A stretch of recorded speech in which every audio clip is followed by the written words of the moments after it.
Bismillahirrahmanirrahim. Assalamualaikum warahmatullahi wabarakatuh. Alhamdulillah, segala puji bagi Allah yang dengan izinnya kita masih dalam perlindungannya dan kita masih diteguhkan dalam iman, dan kita saat ini masih diberikan kesehatan. Sebab itu, marilah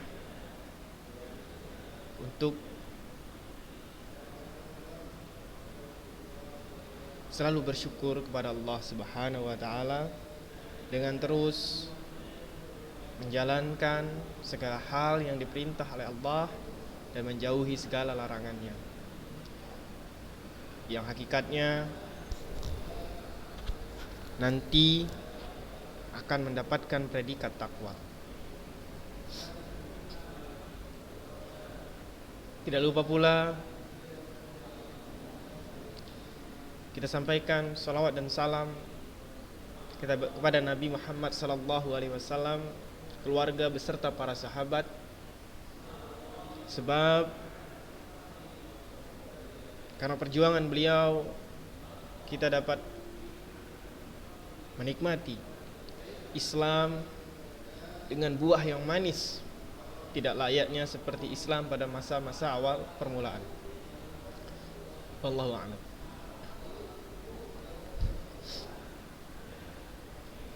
Untuk melanjutkan pembelajaran sebelumnya, yakni pembelajaran bahasa Indonesia yang sempat mengalami ketertundaan sebab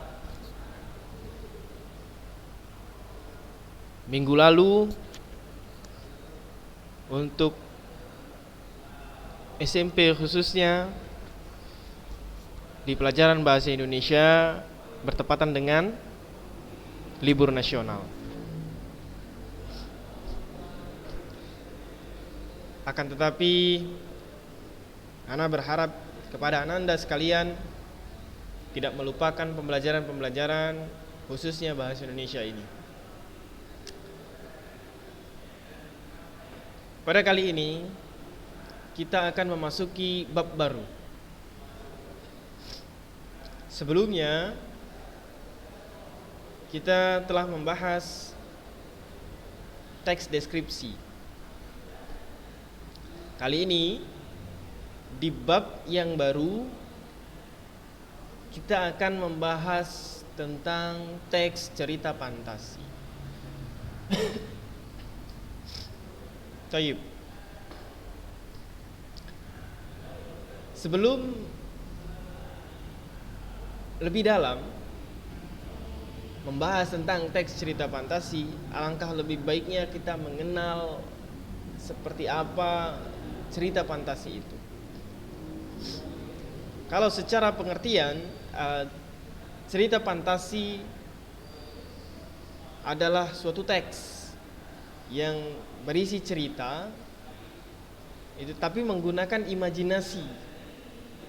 Imajinasinya itu tidak ada di dunia nyata, atau bahkan tidak masuk akal dan tidak dapat diterima oleh logika dan akal sehat. Jadi cerita fantasi itu lebih mengedepankan imajinasi, imajinasi yang berlebihan. Jadi imajinasinya itu di luar dari konteks nyata. Jadi seolah-olah hal itu tidak mungkin apabila ada di dunia nyata. Jadi itulah cerita fantasi ya. Seolah-olah tidak mungkin apabila terjadi di dunia nyata. Sebagai contoh, di sini ada gambar kota yang di sini terdapat dinosaurus. Gitu ya. Ini hanya contoh. Jadi dalam konteks ini kita anggap ini sebagai gambar imajinasi. atau gambar yang berupa imajinasi fantasi. Mengapa? Karena dinosaurus tidak ada di dunia nyata. Tidak masuk akal ada dinosaurus gitu. Bisa jadi masuk akal, tetapi itu tidak terdapat di dunia nyata. Bisa jadi itu masih logika, tapi tidak ada di dunia nyata. Ketika ada di dunia nyata, kemungkinan besar maka itu tidak masuk akal gitu. Ya, ini cerita fantasi. Jadi untuk cerita fantasi itu sendiri, poinnya adalah sebagai bentuk untuk mempertajam cara berpikir, gitu. Untuk mempertajam cara berpikir agar lebih luas, meskipun aspek itu tidak dapat dijadikan patokan. Nah, begitulah kira-kira tentang cerita fantasi. Nah, untuk lebih jelasnya pengenalan kita terhadap cerita fantasi, kita akan lihat seperti apa cerita fantasi itu. Nah, di sini ada salah satu teks cerita fantasi dengan judul Ruang Dimensi Alpha, karya Ratna Juwita. Kau harus membawanya kembali. Erja berteriak kalang kabut. Aku gugup, bingung, tak tahu apa yang harus kuperbuat. Sedangkan manusia dengan wajah setengah kera itu memandang sekeliling. Manusia purba itu menemukanku ketika aku memasuki dimensi alfa. Tanpa kusadari ia mengikutiku. Manusia purba itu akan mati jika tidak kembali dalam waktu 12 jam. Dari paragraf pertama, dia sudah menceritakan tentang dimensi alfa, manusia purba gitu ya. Kalau kita pikir logika dan dunia nyatanya, tidak ada yang namanya dimensi alfa dan tidak ada manusia purba. Ya, nyata sekarang. Ya. Oke, kalau memang ada manusia purba layaknya seperti di pelajaran IPS, tapi itu beda masanya. Bukan masa sekarang. Jika seandainya memang itu benar ada. Tapi itu belum bisa dibuktikan secara ilmiah.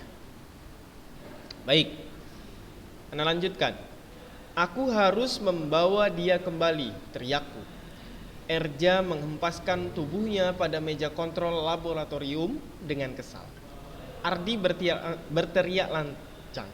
Jangan main-main, Don. Ardi menatapku dengan tajam. Padahal Erja tercekat. Aku tahu, kita tinggal punya waktu 8 jam. Aku terus berusaha meyakinkan sahabat-sahabatku. Jika kamu mengembalikan manusia purba melebihi 8 jam, berarti tamat riwayatmu. Kembali Erja dan Ardi menatapku tajam. Aku mengotak-atik komputer Luminaku dengan cepat. Aku memutuskan untuk tetap mengembalikan manusia purba itu. Sistem oke. Manusia purba itu harus hidup. Setiap makhluk berhak untuk hidup. Aku yang membawanya. Aku juga yang harus mengembalikannya. Orang tuaku tak pernah mengajarkanku untuk melarikan diri sesulit apapun masalah yang kuhadapi. Kuklik tombol run pada layar monitor Lumina di depanku dan diikuti gelombang biru mirip aurora memenuhi ruangan. Pagar asteroid terbuka lebar, memberikan ruang cukup untuk kulewati bersama manusia purba itu. Ruangan penuh asap dengan pohon-pohon yang meranggas. Hampir 8 jam manusia purba tetap memegang tanganku. Kurang 10 menit aku lepaskan tangan manusia purba. Kujabat erat dan aku lari menuju lorong dimensi alfa. Kurang 10 menit lagi waktu yang tersisa dan aku masih di lorong dimensi alfa. Aku berpikir ini takdir akhir hidupku. Tiba-tiba ku dengar teriakan keras dan goncangan hebat. Aku terlempar kembali ke laboratoriumku. Alarm berbunyi. Gelombang dimensi alfa semakin mengecil. Badanku lemas akan rontok semua sendiku. Aku menengadah dan kulihat sahabat-sahabatku mengelilingiku. Semua alat di laboratorium ini pecah berantakan. Tinggal laptop Luminaku yang masih menyala.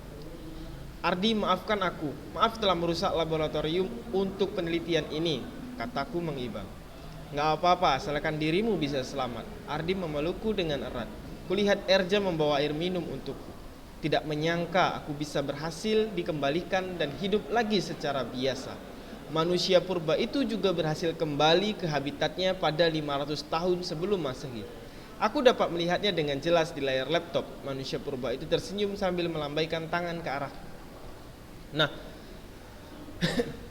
setelah melihat dan mendengar atau membaca cerita fantasi ruang dimensi alfa ini, bahkan hampir di setiap kalimat itu tidak masuk akal. Ya. Kita cerita layar monitor Lumina. Monitor Lumina pun itu tidak ada ya. Itu sesuatu yang tidak ada.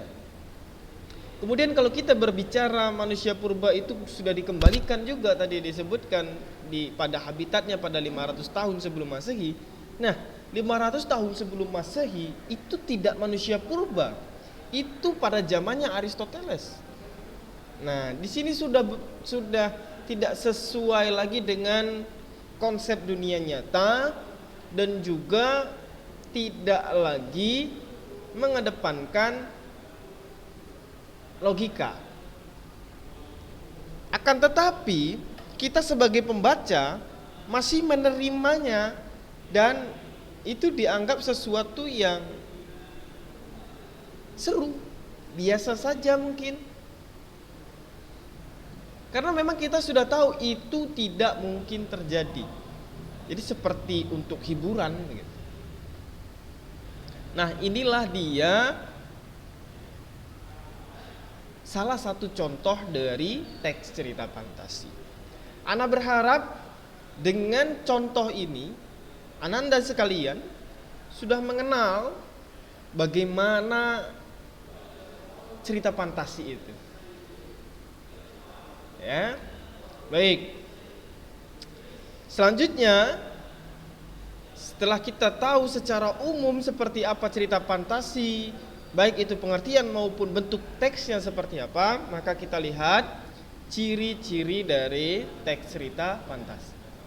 Nah, ciri-cirinya itu terbagi menjadi 4. Yang pertama, terdapat kemustahilan. Ya, keajaiban, keanehan atau kemisteriusan. Jadi ada sesuatu yang mustahil terjadi di dunia ini gitu. Nah, salah satu contohnya ini, mungkin pernah menonton Power Rangers All Star. Kemudian ada juga film-film yang lainnya, misalnya yang ada di televisi,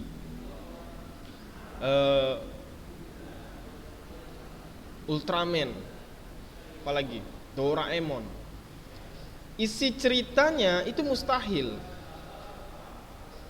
ya, mustahil terjadi.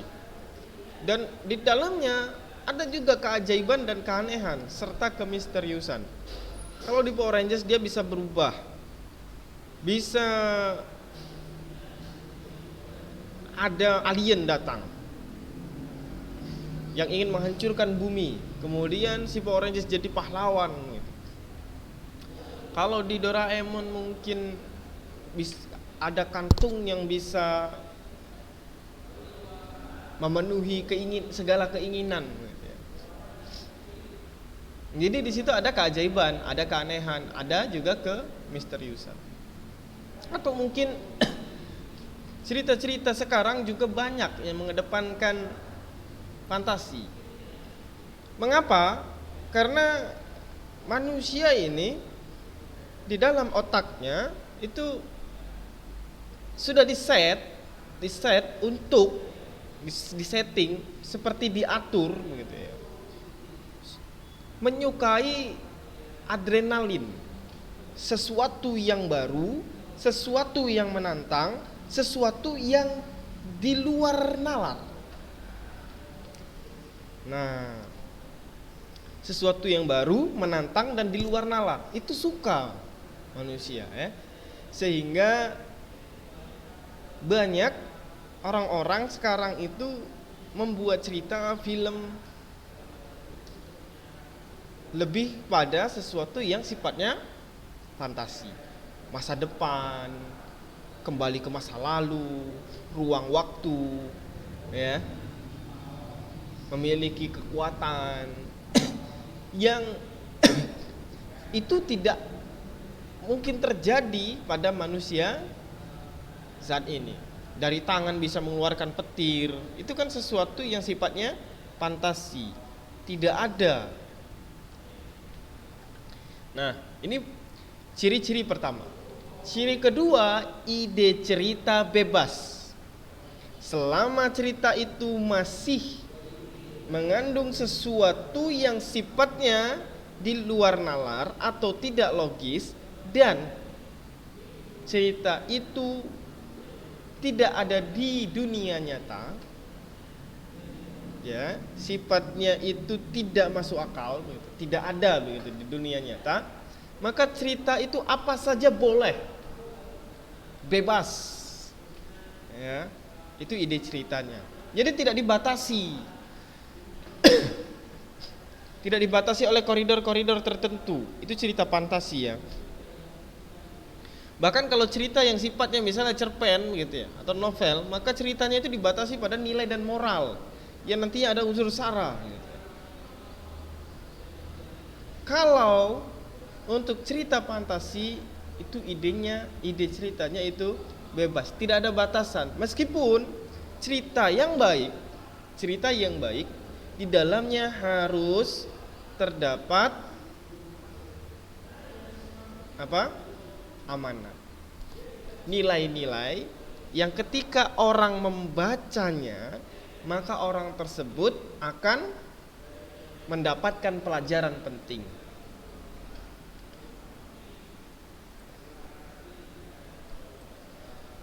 Toyib. Nah, ini adalah ide cerita bebas yang kedua. Yang ketiga, terdapat tokoh unik. Ya, kita lihat tokohnya. Kalau di Power Rangers ada Ranger merah, Ranger kuning, pink, biru, dan lain sebagainya. Maka terdapat ada tokoh unik di dalamnya. Kalau misalnya tentang dinosaurus, maka ada dinosaurusnya. Kemudian cerita dimensi alpha tadi, siapa tokoh uniknya? Si manusia purba, ya. Kalau di Doraemon ada Doraemonnya. Jadi terdapat tokoh unik. Yang keempat, bersifat fiksi, tidak nyata, hayalan. Udah pasti ya, karena dia sudah mustahil. Kemudian ada keajaiban, keanehan, dan kemisteriusan. Kemisteriusan bisa jadi dia tidak termasuk ya. Jadi karena mustahil, ada sesuatu yang ajaib dan hal-hal yang aneh, maka sifatnya jadi fiksi, tidak nyata. Tidak nyata. Dan tidak penting sesuatu yang sifatnya nyata yang membuat orang percaya, tidak perlu. Itu cerita fiksi. Sifatnya begitu. Mau orang percaya, mau orang tidak percaya, tidak masalah. Yang penting merasa terhibur. Begitulah cerita fiksi. Ini cerita fantasi maksudnya. Baik.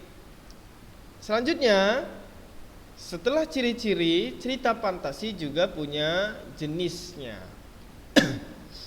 Jenis cerita fantasi itu dibagi menjadi dua. Yang pertama, berdasarkan kesesuaian dengan dunia nyata. Yang kedua, berdasarkan latar cerita. Nah, berdasarkan kesesuaian dengan dunia nyata, tadi disebutkan bahwasannya tidak ada di dunia nyata. Ya, tidak ada di dunia nyata, tapi tapi menyesuaikan. Misalnya buminya ya bumi kita, gitu. Tapi tetap tidak ada begitu, tidak ada di dunia nyata apabila cerita itu tidak ada begitu. Tidak bisa direalisasikan gitu. tidak bisa diwujudkan menjadi nyata. Yang pertama, kalau berdasarkan dengan kesesuaiannya di dunia nyata, yang pertama ada cerita fantasi total. Cerita fantasi total berarti semua yang terdapat dalam cerita tersebut tidak ditemukan dalam kehidupan nyata. Total ya, total tidak ada di dunia nyata. Mungkin dia cerita tentang planet, asteroid dan lain sebagainya, yang berhubungan dengan sesuatu yang tidak ada di bumi kita, mungkin di luar, cerita tentang galaksi-galaksi begitu. Jadi tidak ada di kehidupan nyata sama sekali tidak ada bercerita tentang kehidupan nyata. Yang kedua, cerita fantasi irisan. Masih ada sebagian hal yang masih dapat ditemui dalam kehidupan nyata. Jadi masih ada sedikit, sebagian ditemukan di dunia nyata.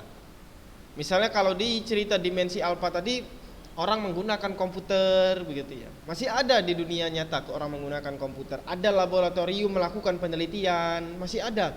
Tapi setelah diiris, sebagiannya tadi bercerita tentang manusia purba dan dimensi, antar dimensi, maka dia sudah berbeda. Yang setengahnya tidak ada, yang setengahnya ada. Nah, inilah dia cerita fantasi irisan. Nah, itu tadi berdasarkan kesesuaiannya dengan dunia nyata. Selanjutnya berdasarkan latar cerita. Nah, kalau berdasarkan latar cerita, yang pertama ada sejaman. Maksudnya berada dalam satu masa tertentu. Misalnya masa kini, masa lalu, dan masa depan. Jadi dia satu zaman saja yang dia ceritakan. Misalnya ceritanya itu di tahun 2085 gitu ya, di 2085. Kita cerita masa depan begitu. Ya sudah, di masa depan saja. Dia tidak ke belakang mundur, maju lagi, tidak ada. Jadi dia cerita di zaman itu. Zaman Perang Dunia Kedua misalnya. Tapi zaman Perang Dunia Keduanya ini difantasikan gitu. Maka satu zaman di Perang Dunia Kedua. Masih dalam satu zaman, itu latar ceritanya. Yang kedua, lintas waktu. Nah, kalau lintas waktu, maka terdapat perbedaan latar waktu. Jadi ada perbedaan waktunya di dalam cerita. Misalnya saat ini tahun 2000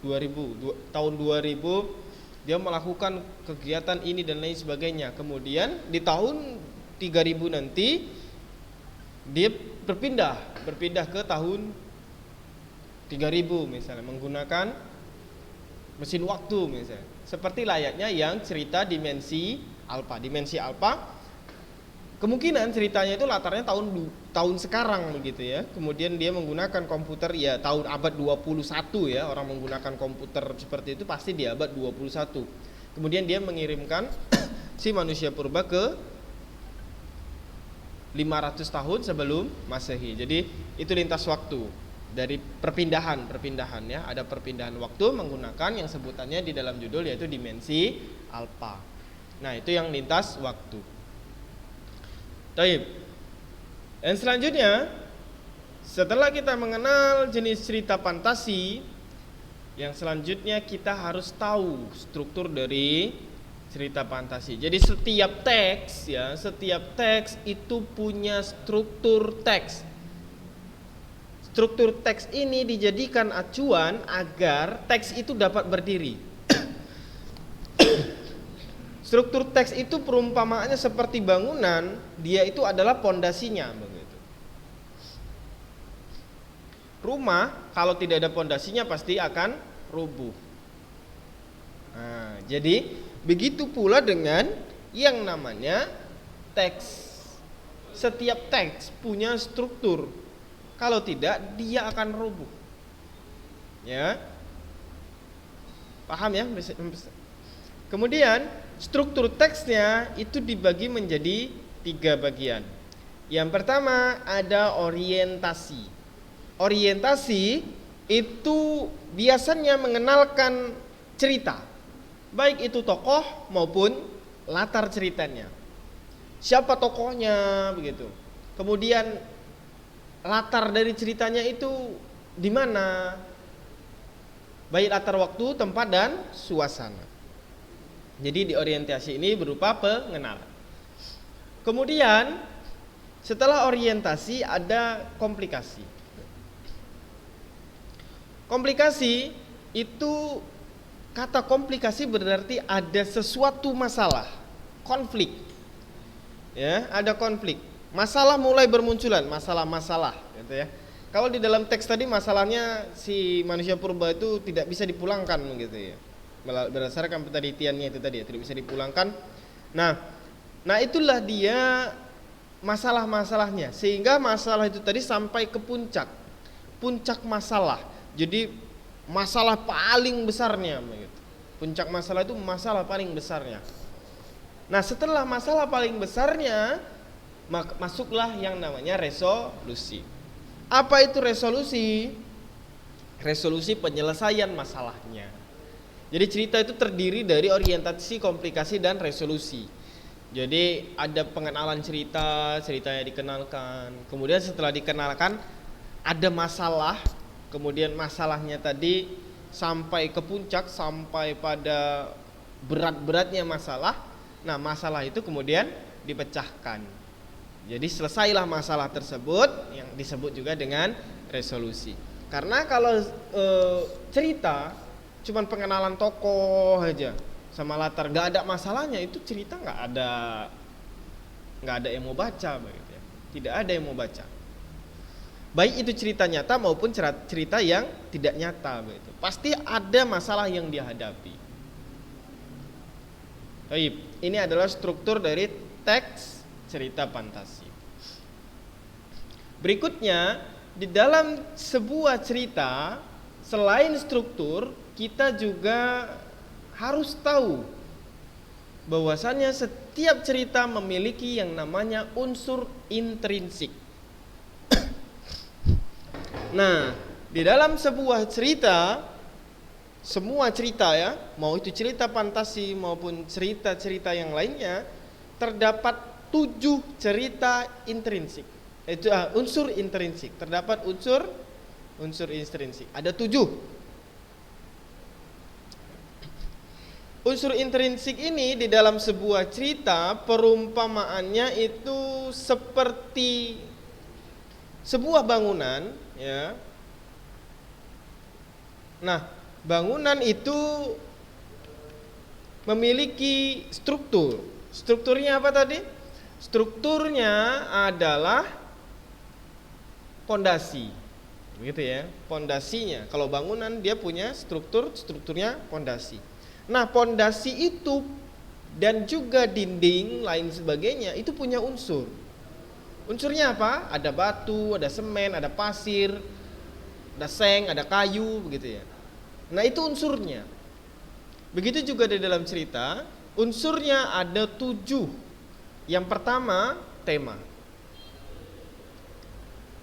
Yang kedua, ada tokoh dan penokohan. Sebuah cerita pasti memiliki tokoh. Tokoh itu juga punya karakter baik, karakter buruk. Ya. Selanjutnya ada latar. Latar itu ada latar tempat, latar suasana, dan waktu. Jadi latar tempat, posisi cerita itu tempatnya di mana. Kemudian waktunya kapan. Setelah waktunya kapan, kita juga suasananya bagaimana, mungkin suasana yang haru. Jadi itu terdapat di dalam cerita. Kemudian alurnya maju atau mundur secara kronologis atau flashback ke belakang begitu ya, menceritakan yang lalu-lalu begitu. Kemudian sudut pandangnya, biasanya di dalam cerita menggunakan sudut pandang. Sudut pandang itu dibagi menjadi 2. Sebenarnya 3, tapi dalam cerita itu menggunakan 2 sudut pandang. Yang pertama, sudut pandang orang pertama dan yang orang ketiga. Nah, setelah sudut pandang dikenal juga dengan amanat. Apa itu amanat? Amanat itu nilai dan moral dan gaya bahasa. Baik. Ini adalah unsur-unsur intrinsik dari cerita fantasi. Kedepannya Anda akan jelaskan satu persatu secara detail tentang unsur intrinsik. Setidaknya Anda sekalian sudah mengenal bagaimana itu cerita fantasi. Baik, selanjutnya ada tugasnya baca teks cerita fantasi ruang dimensi alfa yang ada di sini tadi, yang Anda sudah bacakan. Kemudian tentukanlah yang pertama ya, soal pertamanya itu tentukanlah rangkaian peristiwa demi peristiwa dalam cerita fantasi tersebut. Jadi antum suruh menentukan rangkaian peristiwa demi peristiwa. Jadi antum rangkai kembali ceritanya di setiap peristiwa-peristiwa yang ada di dalam cerita fantasi ruang dimensi alfa. Yang kedua, kemudian antum tuliskan keajaiban-keajaiban yang muncul dalam cerita.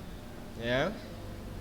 Keajaiban-keajaiban apa saja yang muncul di dalam cerita teks fantasi ruang dimensi alfa, atau keajaiban-keajaiban, kemustahilan gitu ya. Baik itu sesuatu yang mustahil atau sesuatu yang ajaib. Baik, tugas dikirimkan ke nomor ini ya. Batas akhir pengumpulannya itu pada hari Jumat besoknya pukul 22 WIB. Ana harap pembelajaran hari ini mendatangkan manfaat yang baik untuk kita semua. Ana akhiri dengan Assalamualaikum warahmatullahi wabarakatuh.